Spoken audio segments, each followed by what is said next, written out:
What's up, guys? Welcome back to Vanover Machine and Repair, and today's video is very short and very sweet. We have officially decided to sell the shaper.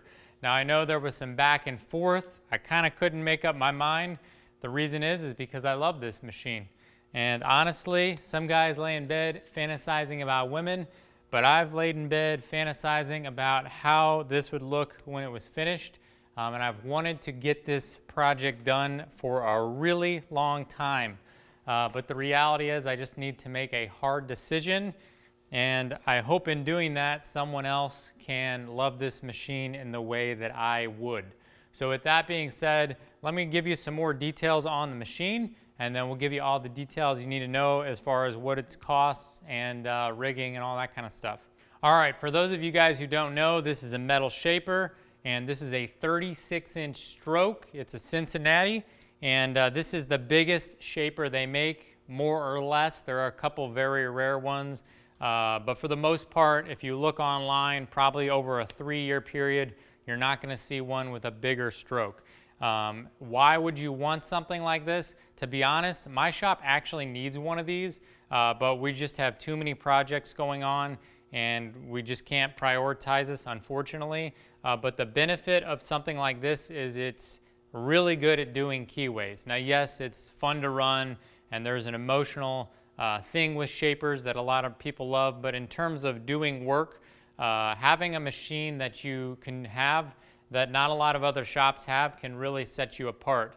And this machine would be amazing for us because we do a decent amount of keyways. You can do spline cutting, you can do gears, you can do some really nice repairs, and the tooling is cheap, which is really, really nice. A lot of times the tooling on a machine can cost more than the actual machine.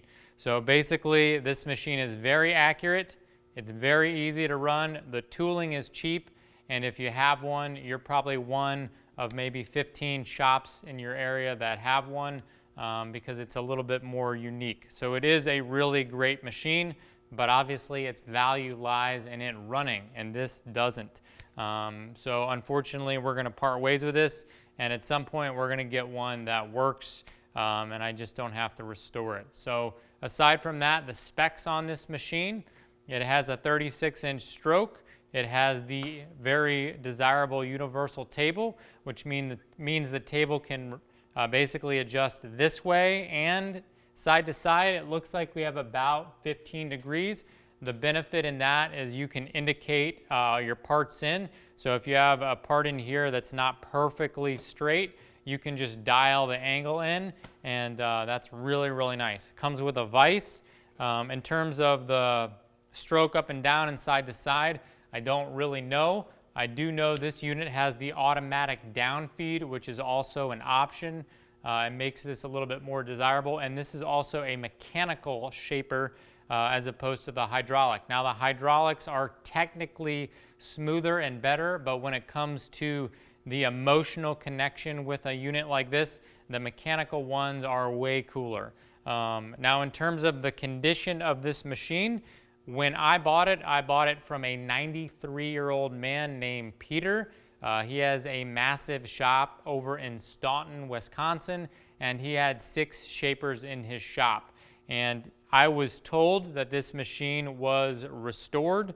Now, obviously, I have a high standard of restoration, so when I got it, it was already painted, all the fluid was sucked out, and I was told that it was good to go. But me being crazy, I wanted to tear it down and do it my way, so all I did was literally strip the paint. It was a forest green color, and it's set. So aside from that, I had tried to start it, and I couldn't get it going, but I'm fairly certain the reason, the motor kicked on, but this ram, if it sits for too long, it can kind of get stiff, and so the motor would kick on, but I wasn't able to move the ram. So my gut is telling me that mechanically this machine is fine. In terms of what needs to be done, if you just want to get it going, I think the oiling is the top priority, just making sure we have good oil flow to the ways. But mechanically, as far as I know, everything seems to be fairly decent. And looking at the machine doesn't look abused. Like if you look at the edges of the machine, it doesn't look like it's been crashed, no chips. The tool block looks clean. So obviously the machine is maybe 80 years old, maybe 70, 60. So it's old, but in terms of, parts missing and, destroyed pieces, everything looks to be in very decent shape. The only thing that I'm aware of is on the front of the machine, one of the nuts for adjusting the table looks like it's been welded. So I haven't gotten into that. And I imagine some of the oil lines are original. They have some nice braiding on there, and those lines look pretty rough. But aside from that, to my knowledge, this machine, should work with somewhat minimal work, for an old machine. So the machine is being sold as is. It's mostly just dusty. So it needs a good paint job, and then, obviously how much time you want to put into making it, 100%. And in terms of the cost of the machine, I'm asking $5,000. I'm willing to entertain offers, but the reality is these machines are very desirable to the right person. Most people are going to overlook this because it's been replaced by a milling machine, but also there's those of you out there who have been looking for a shaper for years, and this one is kind of the best of the best in terms of the stroke, the brand, the universal table, and the auto downfeed. So I know to the right buyer, it's going to be 100% worth it. And I'm honestly really sad to let it go, but I just have to prioritize, and I finally decided we're getting this out of here. It does have a bunch of tooling that I'll include with it. It has the handles, it has a bunch of Armstrong holders, there's some HSS, I have some extra clutches for it. It's like the phenolic clutch material for the clutch in the back. And other than that, it's on a dolly. So I'll give you the dolly as well. It was handmade by the previous owner, Peter. And so yeah, you can kind of roll this around your shop basically with 4 guys. We push it onto the trailer. As far as loading, I can load it for you. And yeah, that's pretty much it. I'll give you some shots and maybe some B-roll of the machine. And if you have questions, you can give me a call. My phone number is 847-890-9969, or shoot me an email at Vanover, V-A-N-O-V-E-R, customs with an S at gmail.com.